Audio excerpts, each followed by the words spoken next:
Hi, everyone. This is Eleanor with Eleanor's Elite Radio. I'm very happy today. I haven't had an interview in about 2 weeks, recovering from surgery and all that fun stuff. But I'm very lucky today because I have a lady who is across the pond, my friend. She's in Ireland. Her name is Rachel McMahon, and she is a woman of many talents, one of which is that she was an intern for one of the housewives. How much we're going to be able to talk about today is totally up to Miss Rachel. But like I said, she's a woman of many talents. She has many things she'd like to discuss today. Hi, Rachel. Can you say hi to the listeners? Hi, Eleanor, and hi to everyone who's listening. It's lovely to be on. So nice to hear you, dear. So how are you? Doing well? I'm doing great. I'm doing really well. Wonderful, wonderful, wonderful. So like I explained to my listeners, you are a woman of many talents. Can we discuss a few of them? Well, I don't know if being an intern is one of the talents, but I certainly I interned for Sonia Morgan for the Real Housewives of New York City. I started that 5 years ago, and I was doing that up until about 2.5 years ago. I was primarily looking after her social media and her website and blogs and newsletters. And yeah, I guess that's social media is really my field and has been for about 7 years or so now. Any writing job really has been your thing. Has been my thing, exactly. Yeah. So now I know there's a lot that you really can't discuss due to legal agreements between you and Sonia, but I imagine the job of any intern. I've been an intern myself. I mean, going for my master's degree, I mean, I've had to do a lot of interning, and it can be, it can be very tiresome. It's like a thankless job almost, is how I would like to put it. How do you feel about that? Do you feel the same? Well, looking back now on it, it was a very interesting experience, and I don't regret it. And there was good times and there was bad times, and I've been very vocal about it. I found, the fact is that what I was presented with was I was able to go out and stay in Sonia's townhouse for the summer in 2013, and I thought that was really generous, and I still maintain it really was. And, I had bed and board as well. So that was sort of the compensation for the internship.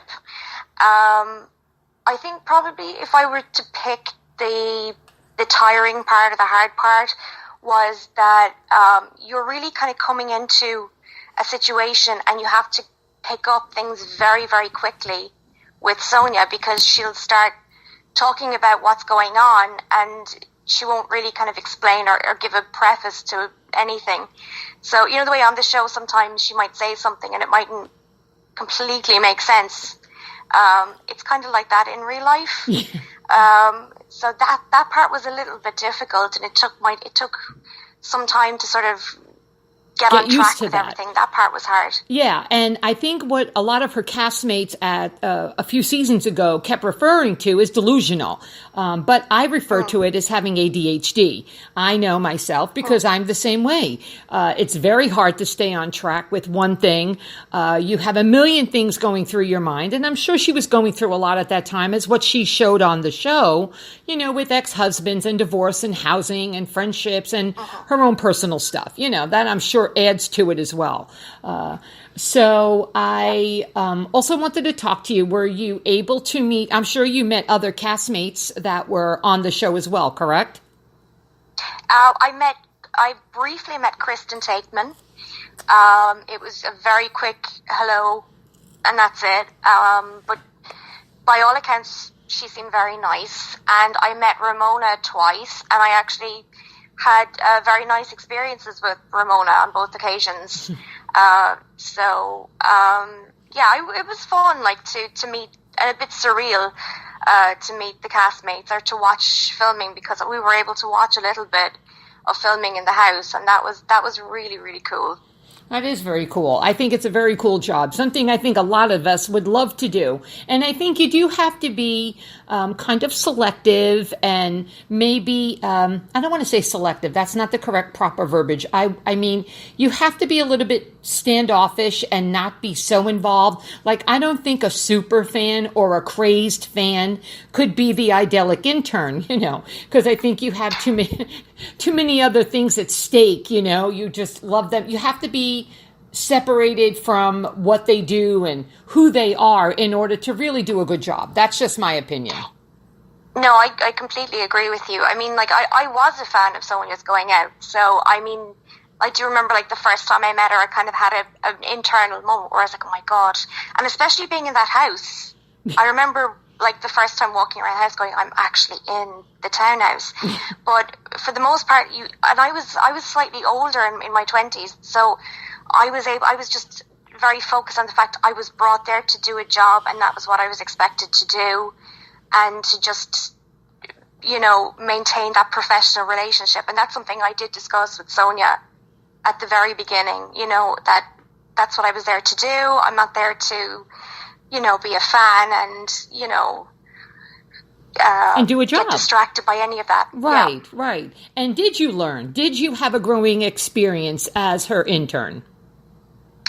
Well, I did, because on top of what I went out to do, which was, as discussed, the social media and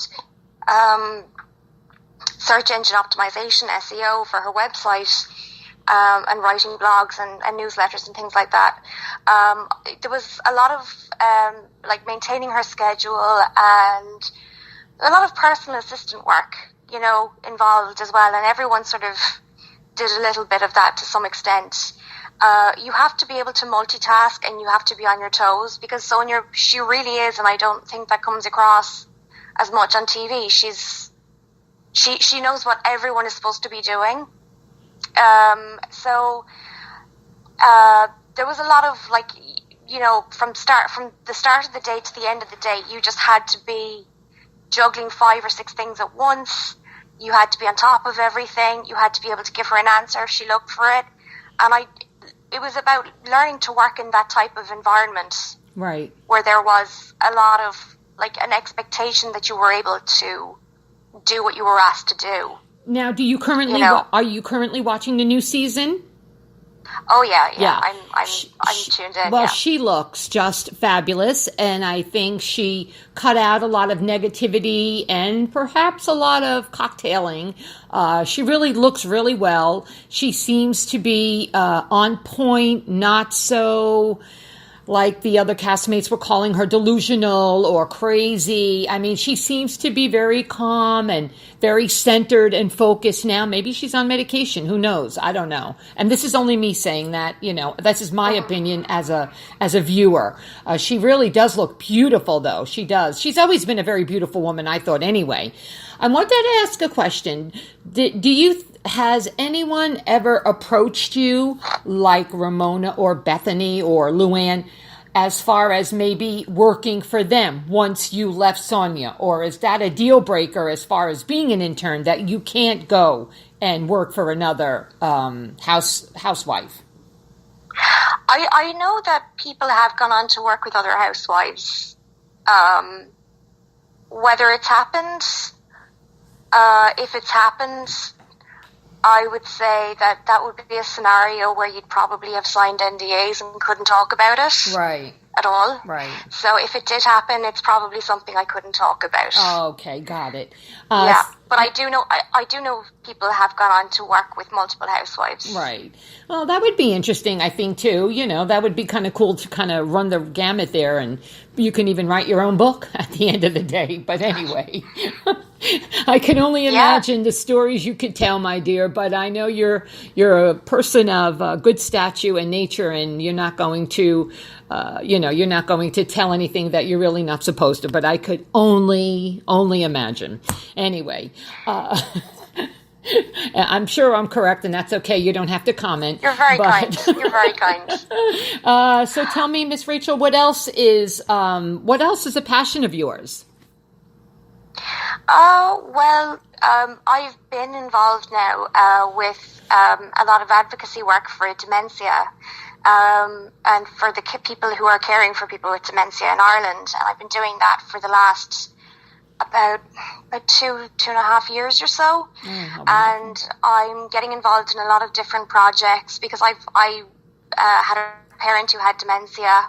I was 19 when my father was diagnosed, so I was a very young carer, and I'm trying to sort of put a lot of my focus on that right now, and spread the message of what that experience is like and what changes need to be made and the tools and resources that our country needs. And that's definitely my passion project. You know, it's not paid work, but it is what I feel like my real work is. Exactly. You know, and has been. Are you affiliated with a particular company or not a company? I'm sorry. Are you working? Are you allowed to say one of the? Sure. Yeah.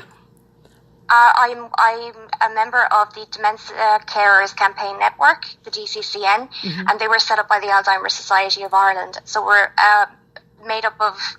we're either past carers or current carers. So we bring our own experiences and topics to the table, and we do media campaigns. We get involved in projects. I'm currently working on a project called the N-Care Project, where I've been filming videos for carers, sort of giving them advice and things like that. So that's what I've been doing, and, so and now it's been a great opportunity. Is your help basically with the caretakers more so than the patients, correct? In the advocacy work, yes, it is. Because in reality, like, my grandmother was diagnosed last year, so I'm also now involved in her care, so I've picked up the carer mantle again in a way. So yeah, I'm sort of doing a little bit of both, you know, and describing the experience of what it's like to a lot of people, because a lot of people sad. Don't know. Yeah, It is a very sad and very debilitating disease. My mom did not, of course, have dementia by any means. She had ALS, which is equally as evil as Alzheimer's. So I do understand. I was a caretaker for both of my parents. My dad had congestive heart failure, and my mom had Lou Gehrig's disease, which is also known as what I say, ALS. I'm sorry. And I do know the wear and tear a caretaker goes through. Basically, it can age you anywhere from 10 to 15 years. And it's true, because you're giving everything and anything that you have for your parent, for your grandparent. And I'm so sorry you had to deal with that with your father. Are there any new drugs in Ireland, perhaps? Because Europe, let's face it, is a lot more advanced than the U.S. As far as a lot of the medical science abilities go. And I do know that there are talks in Europe as far as Lou Gehrig's disease, a new medication that extends the life of a patient. My mother had that opportunity to go on it, but it would only have extended her life by 6 months. And at that point, that wasn't worth it to me, you know, for any more, you know, I felt violation of her privacy and her life, and it was just horrible. So is there anything happening in Ireland that perhaps you would like to share? Well, I'm aware to just quite a small degree that there is a continuing research happening actually in my former university that I went to the University of Limerick, that they've actually been researching into drugs that may prolong the life or of somebody with dementia, but it's way, I mean, I don't know if I'll even see it in my own lifetime. I actually feel that way. There's nothing really kind of even close to the market for people at the moment. So the focus really is primarily on how long to keep people at home and within their own community. So most of the energy is put into that through organisations and also kind of through government funding. But, you know, the research continues, but I just don't see that we're very close to having anything that will be out soon, unfortunately. Unfortunately is right.